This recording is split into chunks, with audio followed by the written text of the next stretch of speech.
Okay guys, so in this video we are going to talk a little bit about inheritance, so let's get into it. So we're going to cover basically what is inheritance and how, well, basically when do we want to use it. So inheritance is probably one of the most basic concepts in object-oriented programming, and the basic idea of it is that you can create a class of something that has certain methods or properties or basically holds information that you need to know about this object. And when you inherit from it, basically what you're going to do is that you're going to have the need to create what we call a subclass of that class.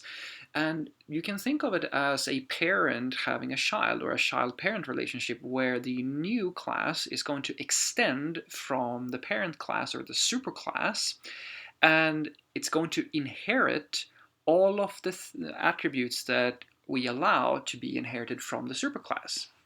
So that's the basic idea anyway. And the reason why we might want to do this is simply because you may want to have a way of expressing things that are common for certain classes, but they shouldn't be common for every class. I mean, it would be a bit of a hassle if we create a structure of objects and we had to copy paste absolutely everything from each of them into each of the subclasses.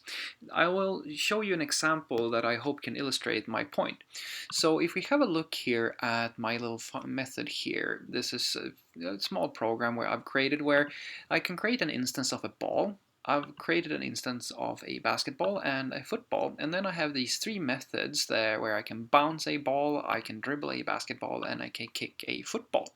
And internally, all of these methods are simply going to call bounce on the ball, and in the football case, it's going to call kick and bounce. Now, if we have a look at the ball here, this class here, so as you can see here, I've declared that the ball here is going to have this method called bounce, and all it's going to do is that it's going to print out bounce with the class name of whoever is doing the actual bouncing. That's all it is. So this is our superclass, our parent class, if you will.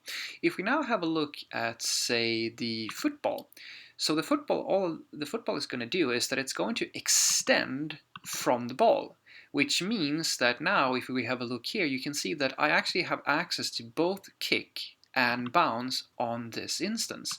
And the reason is simple. I am inheriting the bounce method from the ball.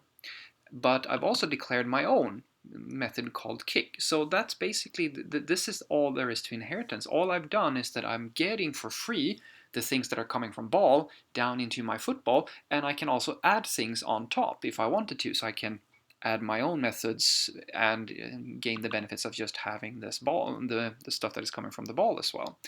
Now, there is one thing I can also do here, which is to override things, because one thing that may happen is that I might want the behavior to be a little bit different depending on who is going to actually invoke the method. So if we have a look here at my main function, you can see here that when I call bounce ball, which is the first thing that's going to happen here, we say bounce, and then we're going to just that's just going to be the ball that we're bouncing, right? But then we want to do a dribble. We want to dribble the ball, which is in this case the basketball. And notice that it's calling bounce, but it's not printing out bounce. It's printing out dribble. So let's look at that. So if we look at the basketball, I've done this little thing here where I am overriding the bounce function. I'm still extending from ball, so I'm getting the bounce method down, but it's just that I've decided that the implementation of bounce here in my ball method is not the one that I want. I want to create my own. I want to still have the method so I can have the same signature when I'm passing in so I can actually call the bounce method, but I don't want it to print bounce. I want it to print dribble. Now, if I wanted to, I could either just remove this, or I can comment out this and do something like this. Super.bounce, and just call that. And if I now run my program, everything will work the same way. And basically what I'm stating here is that, all right, this is basically redundant. I could just remove this as well, and this would be the equivalent of just not having anything. But basically what I'm stating here is that, hey, call the superclass or my parent class bounce method before you hit this line. I can actually do this as well. So in theory, if I wanted to, I could do this, and now you'll notice that it's actually printing out both bounce and dribble, because basically what's happening is that first I'm calling bounce up here, this implementation here, and then I'm printing out my own implementation down here. So that's the basic idea behind inheritance. So you can just think of it as a parent class creating children, and these children inherit the properties and the methods of the parent. That's the basic idea. Now, why do you want to do this, and when do you want to do this? Well, as you can see here, I have a bit of a different use case here. Like, I have this ball thing here, but the semantics of bouncing a ball is different from the semantics of dribbling a ball. Consider that a ball can be anything. I mean, it can be a ball is just a ball. But if we add semantics to it, if we want to play a game, let's say basketball. In basketball, it is illegal for me to kick the ball. That's not allowed.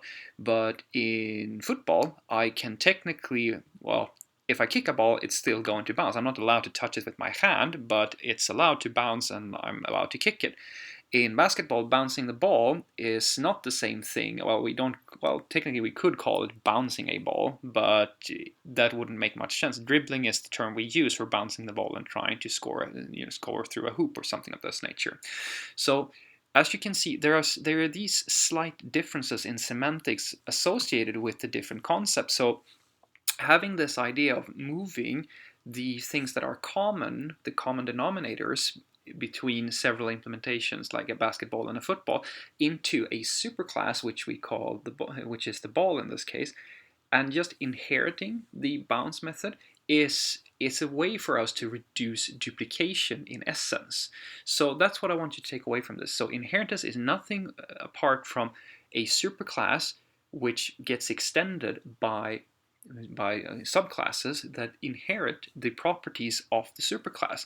And all the times you want to do this is basically when you want to express that, hey, I have this generic class up here, which in this case is a ball, but I want to also create some more concrete implementations. But the problem with these concrete implementations is that they're not the same thing. A football is not the same thing as a basketball, but they have certain things that are common. So I just want to put them in a common place and create a common implementation, because they're pretty much going to be pretty much the same thing. And so you can think of it as a tree of nodes where you have two nodes at the bottom, but you want to connect some of the aspects between the two. So you create a higher node that is in this case the superclass, or in the ball class, and you just move, in this case, the bounce method up into that ball class instead. And now you can create the concrete implementations in your basketball and your football. Hopefully this made sense to you. So yeah, have a great day.